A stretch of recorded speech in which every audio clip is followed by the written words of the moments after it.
A lo largo del siglo XVIII, Europa vivió una importante etapa de renovación que la condujo a abandonar las viejas creencias en favor de una intensa búsqueda de ideas y conocimientos.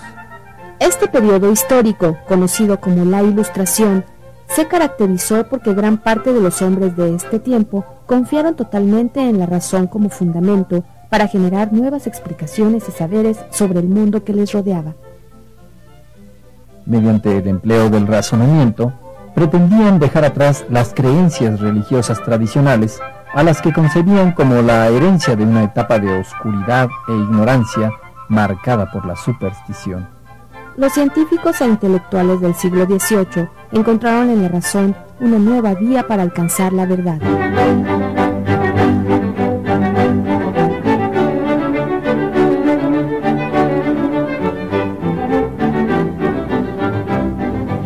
Siglo XVIII, siglo de las luces, de la Ilustración. La luz es el símil, el motivo que cubre este periodo histórico, precisamente porque los científicos y pensadores de aquella época pretendían iluminar con la luz de la razón todas las esferas de la vida del hombre. El conocimiento buscaba entonces sustentarse con argumentos, haciendo a un lado las creencias tradicionales y las leyendas. Los científicos y pensadores ilustrados confiaron de manera absoluta en el poder de la razón y en la idea de que era posible para el hombre trazar un camino donde el progreso ilimitado fuera una constante. Razón y progreso se erigieron en valores fundamentales, valores que marcaron toda una época en el desarrollo de las ciencias y las humanidades en el continente europeo. Ejemplos célebres de este periodo histórico son la Enciclopedia, de los franceses Denis Diderot y Jean de Lambert, y el Teatro Crítico Universal del fraile español Jerónimo de Feijoo. Ambas obras, profusas en su contenido, reunían gran parte de los conocimientos de su tiempo. Fue este precisamente uno de los rasgos característicos de los intelectuales de aquella época: tratar de sistematizar el conocimiento humano bajo el criterio de que tales saberes pudieran ser utilizados por el mayor número de hombres. De esta manera rechazaron atribuir los sucesos del mundo a la acción de las fuerzas divinas y abordaron la empresa de establecer una serie de razonamientos que les ayudaran a comprender los fenómenos que les rodeaban. En el siglo XVIII, rindieron frutos los progresos logrados en la ciencia durante el período barroco, y se inició un acelerado desarrollo de la técnica que encontraría, algunos años después, su punto culminante en la Revolución Industrial. La influencia de la Ilustración se extendió a todas las ramas de la vida humana, desde la filosofía y las ciencias hasta la política. Asimismo, se propagó prácticamente por todo el continente europeo, pero tuvo especial resonancia en Francia e Inglaterra, donde animaron este movimiento intelectuales tan importantes como Juan Jacobo Rousseau y David Hume. Las luces de la razón no brillaron de igual forma en todas las naciones. En algunos casos, sus destellos enfrentaron densas sombras provenientes del pasado.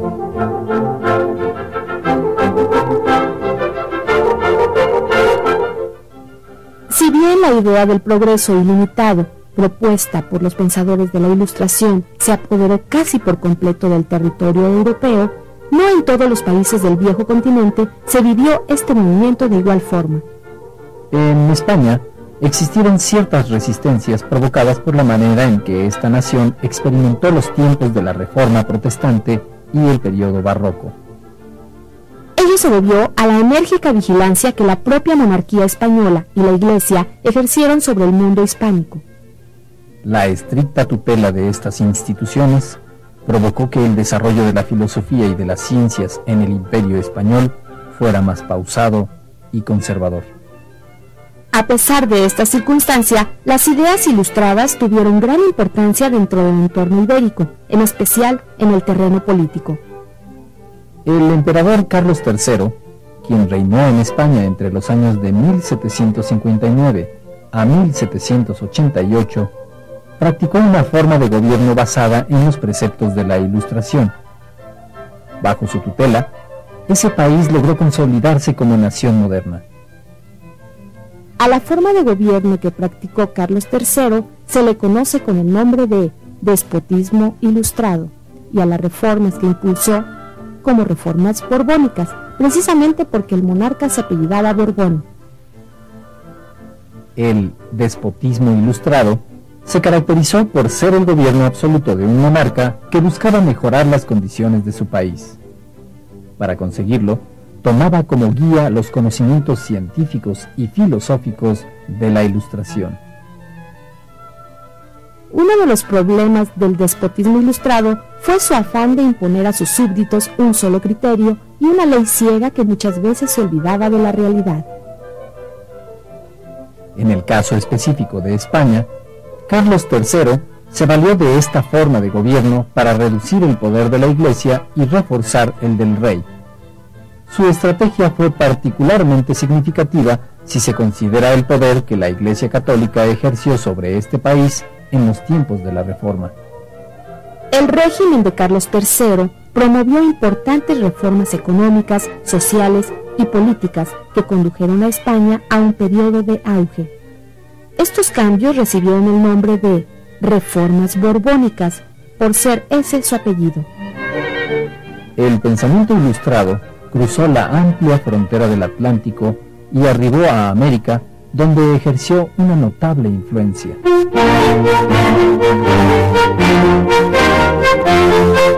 Aquellas ideas llegaron a México a través de los españoles, quienes las compartieron con los habitantes de nuestro país. Aquí, los conceptos de la Ilustración adquirieron un matiz propio, y su influencia alcanzó a los virreyes que la gobernaron a partir de 1766. En ese entonces, México era una colonia de España, y su situación política dependía en gran parte de las decisiones tomadas desde el país europeo. Para México, conocido en aquel entonces también como la Nueva España, el siglo XVIII fue un siglo de contrastes, donde se registraron importantes progresos y se agudizaron los conflictos que posteriormente provocarían la independencia. En los campos de la instrucción pública, las ciencias y las artes se vivieron adelantos significativos. El gobierno virreinal invirtió grandes sumas de dinero en el fomento a las ciencias naturales, la química y la mineralogía. Este progreso se debió a la labor desempeñada por los reyes españoles a partir de Carlos III. El impulso al conocimiento, claramente influenciado por las ideas de la Ilustración, transformó de manera significativa la vida en México. Alejandro von Humboldt describiría en 1803 de la siguiente manera el paisaje de la ciudad capital. Ninguna ciudad del nuevo continente, sin exceptuar las de los Estados Unidos, presenta establecimientos científicos tan grandes y sólidos como la Ciudad de México. Citaré la Escuela de Minas, dirigida por el sabio Eluyar, el Jardín Botánico y la Academia de Pintura y Escultura, conocida con el nombre de Academia de las Nobles Artes. Lo que Humboldt observó fue el resultado del proceso que se vivió durante el siglo de las luces en nuestro país.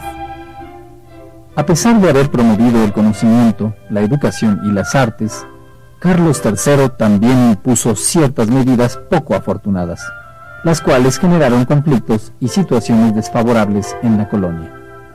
Una de ellas fue la expulsión de los jesuitas del territorio de la Nueva España. En consecuencia, abandonaron nuestro país destacados intelectuales. Entre aquellos brillantes jesuitas se encontraban Diego José Abad, considerado como el latinista más ilustre que ha tenido México, Francisco Javier Clavijero, autor de la Historia Antigua de México, y Francisco Javier Alegre, quien tradujo la Ilíada. Otra decisión poco afortunada de Carlos III consistió en negar a quienes habían nacido en América la posibilidad de obtener puestos importantes dentro del gobierno virreinal. Esta determinación privó a la población originaria de la Nueva España de la oportunidad de adquirir una experiencia que bien pudo haberse aplicado en beneficio tanto de la colonia como del Imperio Ibérico. Ambas disposiciones reflejan uno de los errores cometidos por el régimen del despotismo ilustrado. En su afán de ceñirse a las ideas de la Ilustración, esta forma de gobierno olvidó en ocasiones la realidad, sobre todo cuando la realidad no coincidía con las ideas de los gobernantes. Los problemas políticos se extendieron también al terreno económico. Los recursos extraídos de México fueron desperdiciados por España, que se limitó a actuar como puente de paso para las materias primas y el oro que recibía de nuestro país, y cuyo destino final eran otras naciones de Europa, como Francia, Inglaterra, Holanda o Austria. En lugar de impulsar el desarrollo de la industria y el comercio, España simplemente explotaba los recursos naturales provenientes del Nuevo Mundo. La Ilustración fue un gran movimiento intelectual del siglo XVIII que preparó los grandes cambios que iban a modificar la faz del mundo. Representó la puerta de entrada a una nueva época donde la razón y el progreso se consolidaron como piezas fundamentales de la sociedad.